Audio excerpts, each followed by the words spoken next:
உன்னுடைய குரு பக்தியை என்கிட்ட காட்டுறதுக்கு உன்னோட கழுத்தை நீயே அறுக்கணும்னு நான் சொன்னா அதை நீ செய்வியா அப்படின்னு கேட்டோம். என்னுடைய கழுத்தை நானே அறுக்க வேண்டிய அவசியம் இல்லை சார் அப்படின்னா அவன். ஏண்டான்னு அதே காரியத்தை தான் இனிமேல் நீங்கள் தினமும் செய்ய போறீங்களே சார் அப்படிங்கிறான்.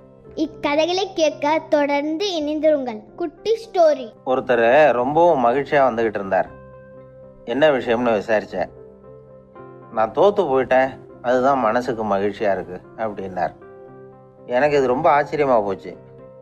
இந்த உலகத்தில் தோற்று போகிறவங்க யாரும் மகிழ்ச்சியாக இருக்கிறது இல்லை. அப்படி இருக்கிறப்ப இவர் இப்படி சொல்கிறாரே, எங்கே தோற்று போனீங்கன்னு கேட்டேன். அதுக்கப்புறம் தான் அவர் விவரமாக சொன்னார். என்னோட 5 வயசு குழந்தையோட நான் விளையாடிக்கிட்டு இருந்தேன். அந்த விளையாட்டில் என் குழந்தை ஜெயிச்சு விட்டுது, நான் தோற்று போயிட்டேன் அப்படின்னார் ரொம்ப உற்சாகமாக. நான் யோசித்து பார்த்தேன். அதாவது நாம் சின்ன குழந்தையாக இருக்கிறப்போ எந்த